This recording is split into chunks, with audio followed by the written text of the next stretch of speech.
man, I got me a package or something. So I went to the mail room. It's got a big screen on it, you know. And so the guy shut the door and shut that shutter and opened up the door and said, come on in. So I stepped in the mail room. It was 2 FBI agents. Well, we're just here. We want to talk to you about such and such and such. I said, oh, no, man, you got to let me out of here. I say, I sleep real good right there. You know what I mean? I got a good reputation. I'm not staying in here. Open up the door and let me out. I don't have nothing to talk. Well, here's our car. We're going to come get you anyway. We're taking you to Arizona. So, a while later, I thought they had forgotten. They came, picked me up, and took me to Arizona. And in Arizona, the way they put it to me, this is the biggest federal case of that time. So when I got out, must came on a plane, something with it. But the guy met me first was the U.S. Marshal, head U.S. Marshal. He said, I'm head U.S. Marshal in San Francisco. I was with you when you was in town. He was telling me my whole record, and he was accurate. When you went to South America, when you was in Dar es Salaam, and I'm the head marshal, and we're happy to see you. And I said, Then the FBI said, well, we know you want to help us out a little. I said, help you out? I don't know what you're talking about. Then this was a nice little white guy. I said, yeah, he was a pretty little fellow. I said, come back to Leavenworth, he put me in a cell. I wouldn't really mess with him. You think I'm kind of bothering you. We know you're a martial arts expert. The boys was taekwondo. I was doing taekwondo. And I was good at it too down there. And, so anyway, the U.S. attorney says, well, Mr. Raines, oh, you're getting close to getting out, so we'd like to get you out to camp somewhere. Maybe a couple of years, they call it license. You know what it means. You're going home, you're going to need a couple of years of dealing, and a couple of years at that level is enough to get the riches you need, and you can retire. We just need a little help here. I want to show you some pictures. I said, I ain't looking at no pictures. He says, no, well, we got this restaurant tour in San Francisco.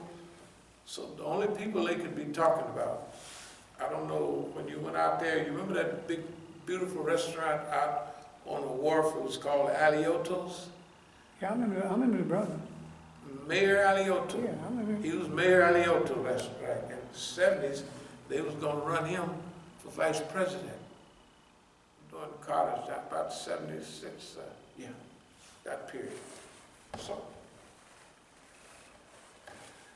and the only other person with a restaurant in San Francisco was Diamond Duke. Diamond Duke dealt low, but Diamond Duke was not big enough for them to bring all of these people. Then there was another little old Negro from San Francisco, had on one of them Applejack hats and one of them big old shoes they used to wear then, big old high.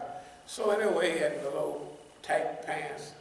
He was coming from Terminal Island. So we was two of the witnesses. We was going to the grand jury. So I said, boy, this is, they're trying to get old Alioto out of the thing. The other white folks, because he's Italian, and you know what I mean? In those days, they believed Italians was the mafia, and Alioto got a whole family in San Francisco. They're all big. Anyway, so the Negro looked at me and said, well, when he came out, he said, well, I guess we got to do what we got to do. Oh, shoot. So I went in the grand jury. If you can get the thing, it's from the 70s, up there in Arizona. It says, I told the guy, I don't know nothing. We're taking you in there anyway. And if you don't, we're going to give you immunity. That's 6 months. Then we're going to give you immunity again.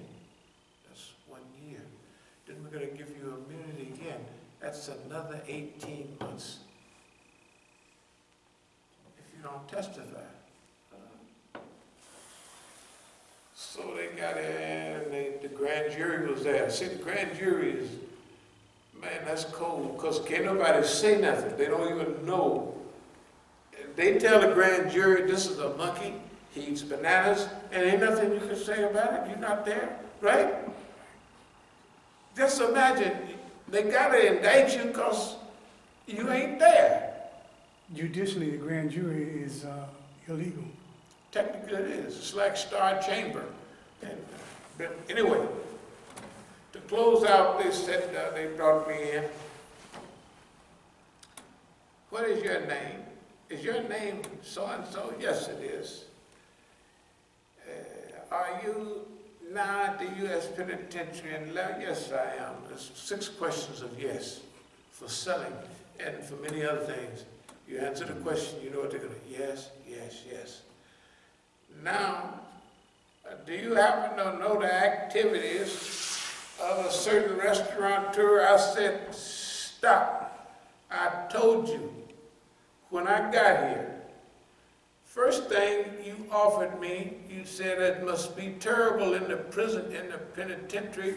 We'll send you to camp till we can get your paperwork and head you on home. And then you told me I had a couple of years. License, whatever, what does that mean? Then I told you I didn't know nothing. Then you told me if I don't testify and say what you want, you're going to give me, what did you call it? What is that thing, some trick you're going to put me in to give me extra? Oh yeah, you're going to admonish me. You're going to give me admonition for 6 months. Then you're going to admonish me again. Then you're going to admonish me again. And you're going to give me all of that time, and I don't know nothing. What good is my testimony if you, and I'm talking to the jury, what good is my testimony if you done threatened me and you done offered me all these things? What is good is my testimony? Man, he got so mad. Get him out of here. And the marshals was laughing. Because they didn't like this, you know, them old funny acting prosecutors that the marshals don't like. They call him a prick, you know, the white folks. They hated him. Boy, and I blew the case. Hey, I blew the case. You never heard nothing about it again. The grand jury did not convict. It was the biggest case ever to come through Arizona. They had to be. The marshals from San Francisco, all the big brass was there. No, what the point I'm making is, I've been doing this to the white man all along. Look, I have knots on my head, I've been guns pointed, I haven't had so many contacts with the white man, I'm just not afraid of him. I can't find a way, I can't force and it's been happening since I was a kid. You see what I mean? So, if it was something else, I might say, man, I have to take it easy. But on this, I'm just not afraid of the system, I'm just not. And what a lot of them told me too, that you use what I give you, that's humor. Don't get mad and kill them niggas. That's what everybody else would do. That's what everybody come in.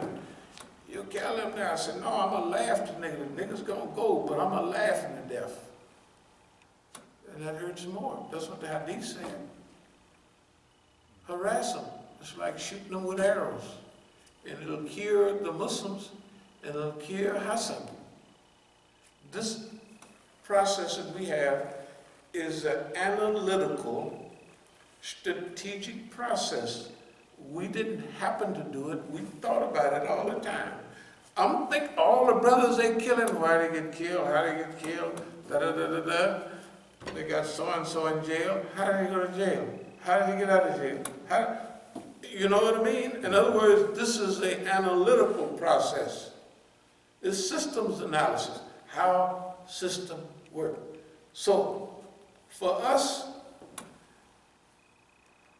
if you don't have a type of humor,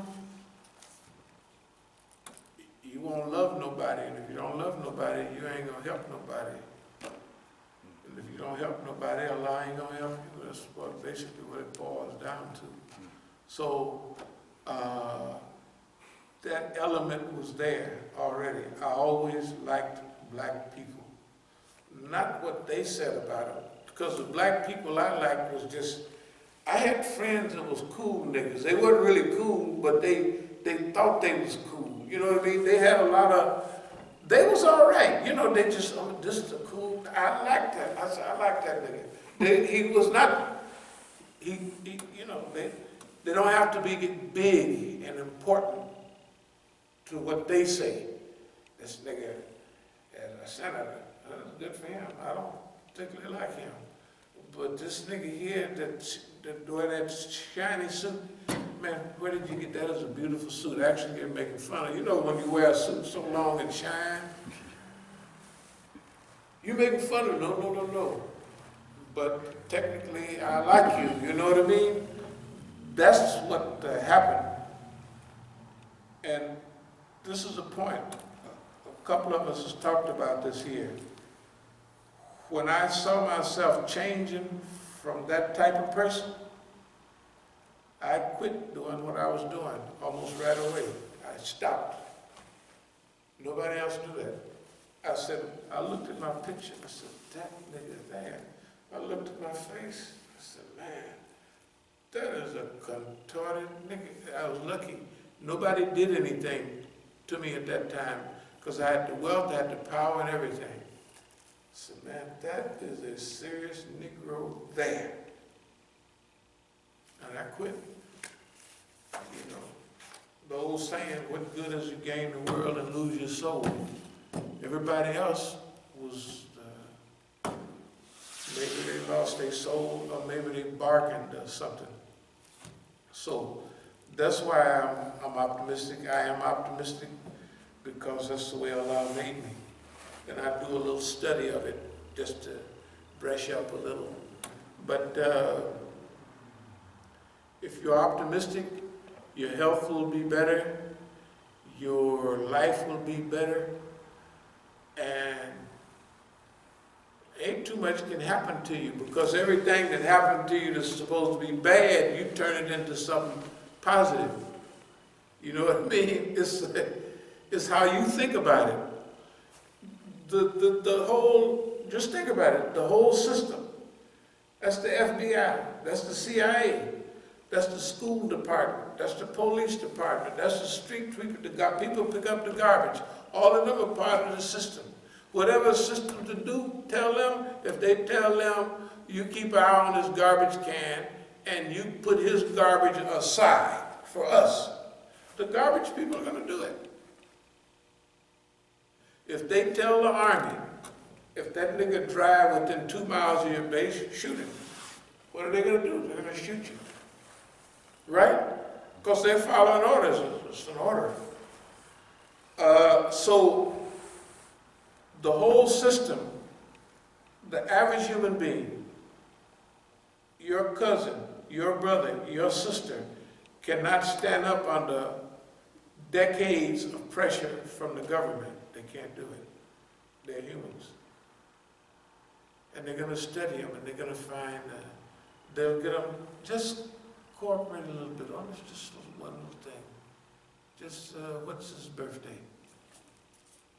Then they ask 1 or 2 more things. Then after that, they tell them, if you don't cooperate us bigger, we're going to tell them. That's what they use in Palestine. You know, just a little bit, it's not harmful. And so, you're going to learn to love human beings in spite of themselves. It's the systems that you fight, because the hadith was right. The world and the environment depend on the jurisprudence, the leaders, right, and the jurisprudence that made them. So that's why I'm optimistic, because I'm optimistic. That's all. And I've been like that. But now we study it, and we're, okay, when you get older and you do it right, you become what you've always been, but a better model. Not like old cars, the older they get older, you get better.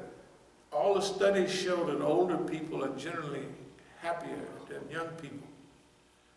Remember, when you're young, you're healthy and everything, but I'm not wearing it right. Well, I can't go because I don't have, hey man, this, right? It's something stupid all the time. When you're young.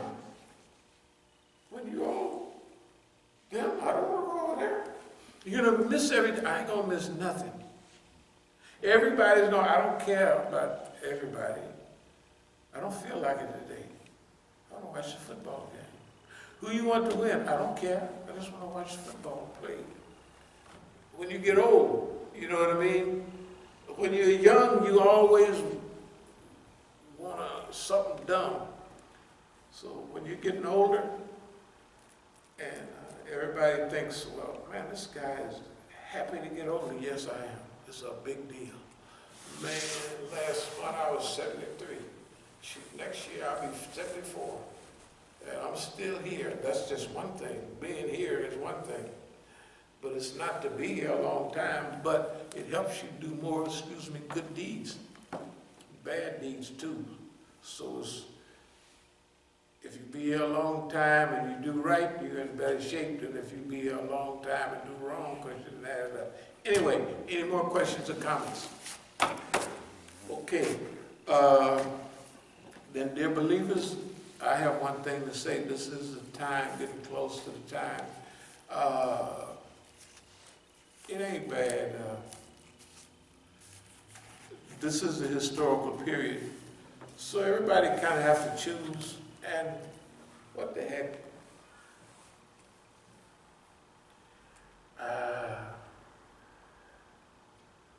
You can't lose nothing by giving it a shot. Put you in jail and kill you, but even now they ain't gonna do that. Because we on the road. We're getting ready to, we're not getting ready to, we're on the ascendancy and we're moving toward a world-class movement and organization. So when the smoke clear on this one, we're gonna be big and so on. But this time is not the we said last week, it won't be no stowaways. This time, before we always, everybody's welcome. But on the higher levels, there's too many lives involved. Man, people are, we ain't dropping off like flies. But what about the people in Syria? What about the people in Iraq? What about the people all over the African continent, right? What about the millions of Negroes and Mexicans and human beings in jail? You know, everybody, a lot of the people in the world is living a miserable life, unnecessarily miserable. I mean, it's unnecessary. It's not necessary to have a war. It's not necessary. Okay, so we could watch it and stumble up on the day of judgment, which we're definitely going to stumble up on, and being asked, what did you do about that? So thank you all very much. Alhamdulillah, abdul-alim. Okay. Oh, that